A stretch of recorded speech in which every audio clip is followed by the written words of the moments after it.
Hi, we're going to be looking at the way that you think, the way that you feel, and how that has a positive or a negative effect on how far you are getting into your dreams and desires, or if it's blocking you and stopping you from getting there. Everybody is leading up to a major development, a major issue in their life, or going through that major drama right now, or the drama has happened and we're recoiling from that, we're rehabilitating from that, we're suffering from the aftershocks.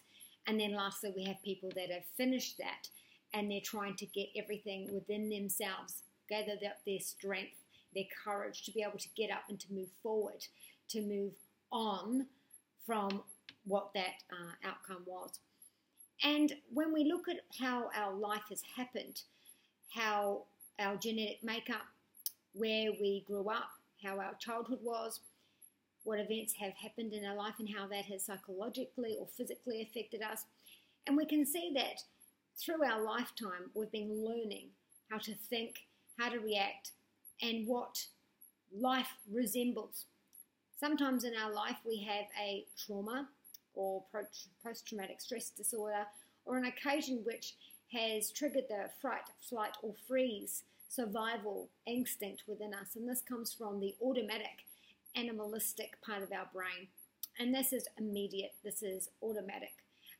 It works without thought. It just immediately kicks in to keep us safe from an actual threat or crisis or a perceived one. Sometimes after that survival need is gone, our body holds on to that and it stores it in our brain, so that anytime we feel that we are under threat again, our body will automatically respond in the same way so that we can be safe. Now, if this has happened enough times in your life, your body automatically has that as a trigger, the go-to. And that can become a habit, a crux that we rely on to keep ourselves safe. And it becomes normal. It becomes part of you. And this is what you now believe. This is part of you. This is who I am. Now, if we look at the other part of our brain, this is the way we think, or that we process our thoughts. Thoughts automatically come up in our body, whether this be something we've actually thought or this is our animalistic thoughts. They just pop in. And we go through those and we act on them in a reasonable and logical way. Sometimes in a past relationship or a childhood, the way we perceive life or ourselves or the people around us, that has been changed permanently from what we've experienced. Now, at the moment, we can have a checkup or a checkpoint and stop and just look at ourselves in a transparent way. Where am I now? Am I working in a logical, reasonable way of thinking, an emotional way that is positive and healthy for me, with those that I love, my family, my friends, my co-workers? Am I making the right decisions and choices for me that will best serve me to get me where I want to? Do I have goals? Do I have dreams and desires, or am I where I'm got now and I've got my head down? I react, trigger, I automatically respond in the same way all the time, and I am very frustrated because no matter how hard I push, by doing the same thing over and over again, I'm never going to get where I want to be. And it's almost like I want this change, but I keep doing exactly the same thing, and I'm very angry and frustrated because it's not happening. This is where we have to change the way that we think and change the way that we act. Now, in the thinking part of our brain, this is where we can, look at things reasonably and logically, when we can see that things are happening around us or in front of us, and we have this emotional response immediately. We can change the way that we think and react by putting in a response on the new learned behavior. Now, sometimes when we have got that survival mode is finished, it has stored in our brain. So that's an automatic trigger, an automatic go-to that we automatically do without even thinking. Through our life, different traumas and different situations have all built up, and they are all, just say, a kilo each, and it's become very heavy, and it's very, very hard to put that down when it's become part of you. It's very, very hard to change the way that you always do things if you've always done it that way. This is, an unnecessary evil, something that we don't want anymore, but it's something that we know so well, and if I didn't have that, how would I do it on my own and change? A lot of people, actually most people, don't like change because it's not comfortable. It's unknown. If we don't know what it is, where it is, how it's going to end, this creates doubt. If we can't see and we don't know, it creates doubt, which creates fear. And when we hold that fear, then we get anxiety, stress, depression. And if we hold on to that, it comes out in a physical symptom. People say to me, Ellie, how come you're so successful in your practice and what you do? And I tell them it's because the clients that I see, the answer is in them. They want the change. They know what change needs to be made, and the answers are in them. I facilitate the change, so I put them into a state where they are completely relaxed and able to look at themselves and the situation where it comes from. I'm there to help them with the courage and the support to be able to honestly make a diagnosis on what needs to change, and then help them and support them through that change so that when they leave, they have all the techniques so that if anything happens in life again, which life does, it goes up and it goes down and there's stressful times and, bad things happen. How you're going to deal with that next time. We do get stuck in our cyclic way of reacting. Sometimes we date the same person millions of times in a row. So where we have these blockages of not attracting the right kind of person to love us, honor us, and respect us, why is this cyclic? Why do we keep doing that? Same with our career or in our finances, this poverty cycle that keeps on going.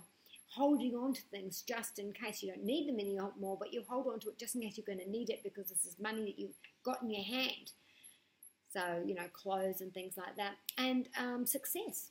I'm never going to make it to the top. This is where I am. And this is the way that you've taught yourself to think that is your limitation. So we live in this restriction, this limited way of living, the self-imposed exile or prison where we've put ourselves into a jar with a lid in it, and that's as far as we can go. Take the lid off, we can go even further.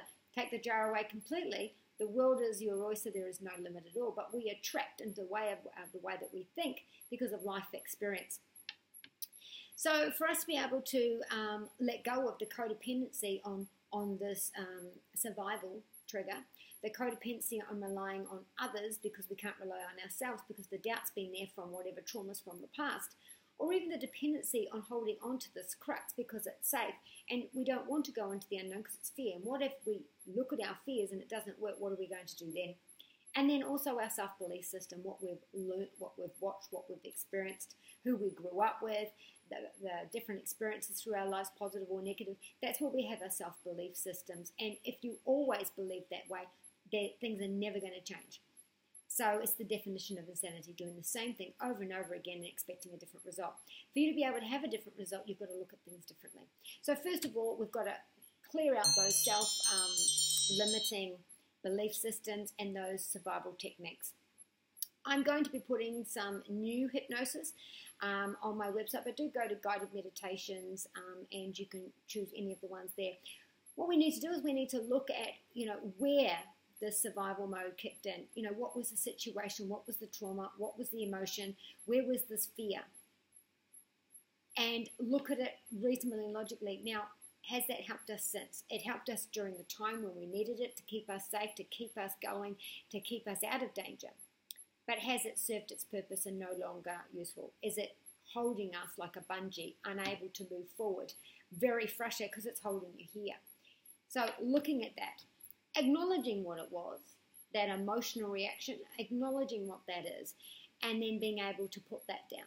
So when we're in a hypersensitive reaction, constantly under stress because you've built this up, you constantly live in that way. It's people that live with depression and anxiety every single day. It's because they are constantly in this state. And when you are in that state, that part, the animalistic part of your brain, it works without thinking. It's faster than the cortex, the way that we think. It's much faster than it because it has to be. I'm in danger, got to react. So it's always running to that defense system immediately before your brain can catch up and go, well, wait a second. So it's automatic. So when we look at this clearly, logically, and reasonably, we look at the emotion, the trauma, the incident, and we're able to acknowledge it and release it and then keep going until we have unblocked. Now, sometimes it's got to do with our way we've grown up and a good relationship with our parents, our siblings, or a negative one. And this is where we, through our childhood up to our prepubescent life, this is where we get these self-belief systems. This is where we are taught how to involve with other people, our relationships, our work ethic, how we act in groups, situations. And if that has been a negative way, then this is something that's going to hold you back later on in life. Now, that doesn't mean it has to be forever, because at any time in your life, you can actually change the way you think. I'm sure you know someone who says, oh, if it's going to be bad, it'll happen to me. If it's a worst case scenario, it's going to happen to me. I am an unlucky person. I've always been unlucky. My life is never going to change. That's it. Well, if you're going to think like that's what's going to happen. So it doesn't matter how old you are. I've had an 85-year-old woman who was smoking for 65 years, and she decided, right, she put her money on the table, I want to quit smoking, and no one believes me. No one's believed me that I'm going to quit smoking. And I said, well, it doesn't matter what anybody else believes. Do you believe it? Yes. Do you want it? Yes. Went through the process, hasn't smoked again, been 3 or 4 years now. So it doesn't matter how old you are. You can break that habit. You can break that crux. You can break that self-belief system that you've been growing up with just by learning more, by releasing where that emotion came from, and by instigating a different way of thinking. So what if you weren't in that jar and you didn't have that lid on top of you restricting you and keeping you where you are? What if there was no lid and no jar? Then you practically have all the room that you need. You can see clearly, you can see everywhere and around you and everything available to you.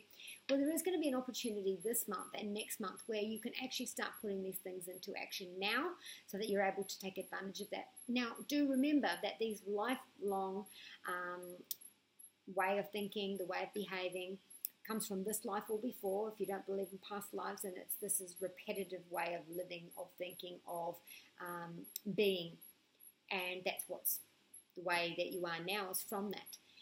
So this has all come up to a head. We've got so much of this going on. This is the time where you can actually put that down.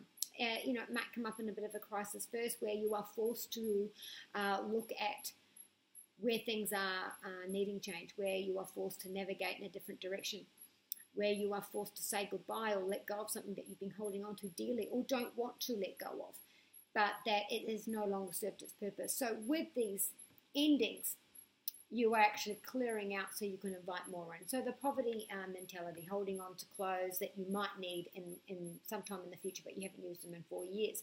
So by holding on to that, you think you're saving. If you actually get rid of the things that you don't need, you're actually clearing out space so that you can draw in more. So the poverty cycle ends when you stop holding on to something. That is a survival mode. That is a trigger that you've been taught, or that has gone over and over again in your mind, that is what you believe now. It's the same in love. I keep attracting the same person over and over again. I don't understand it. I don't know why I do it, and I don't know how to stop it. You need to look at where these boundaries are with love, how you learnt your desire for love. Is it from your parents? Is it from a childhood relationship? Is it from things that you've observed? Where do you need to look at love differently? Where do you need to look within yourself and change the way that you react or act in a love relationship? And as soon as you do that, you will see that you'll be attracting different people in. The number one thing to do with that is that you have to believe that you are worth more, that you are worth the best, because a lot of people are stuck in relationships that are not healthy because of fear of being alone, fear of this being the one and only love of my life. Even though it's a dangerous or toxic relationship, it's part of your day, it's part of your life, it's who you are, it's your title, it's how the world sees you. And without that, who would you be then? And not believing that you're worth anymore, almost believing that this is what love looks like. And lastly, with your career, putting limitations on yourself because someone said you had to have this to be able to have that. Well, the world works in ways that if you want it, you have to work hard and you can get it. There is absolutely no restriction, no cut off on what you can and cannot achieve. You just need to change the way that you think about what you are entitled to, what you are deserving to, and that all comes down to how much work and effort that you put in. And lastly, we're going to look at the idea of secondary gain. Some people want to change, but the idea of secondary gain is that if I do have a fear. I fear that if first of all, I fear change. Change is not nice. It's uncomfortable because there's the unknown factor, and there's the change, and then there's the unknown, the unseen. So you don't know what the outcome will be. Then there's the idea of actually letting it go. I'm holding on to this so tight because it's what I've always held on to. So if I let go of this, what's going to happen? Again, unknown outcome. So then we go to the next step, which is about standing on our own 2 feet. That's scary as well. And can I do it on my own? Can I actually stand up? How am I going to do that? Those are 3 scary things already in a row. Then we've got the who am I? Who am I now without that? Can I do it on my own? Do I need to act differently, think differently? What is it about me that has changed? Who am I now without this? And then we've got the what if I need it again? So whatever we've let go of, letting go of it means change, which is scary. Then to actually let it go, that's scary as well. Then the standing on my own 2 feet, that's scary. Can I do it? Who am I now that I'm standing on my own 2 feet? Who am I now without that? And then what if I need that again? What if something happens in life later and I need that? What am I going to do? How am I going to survive without that? And you'll see that you don't need it all those ways through, so that the next time life happens, you will react in the way that you have every single day leading up to that. And also using the hypnosis, which is down below in the link below, I will teach you ways that you can have an automatic response in a positive and a strong, empowered way. So we're going to build up those techniques so that your go-to will not be in a negative sense. It will be in a way that is clear, logical, and reasonable for you. So if you would like more of these videos, do use the comment section below. Do subscribe, like, and share, and I'll see you on the next video.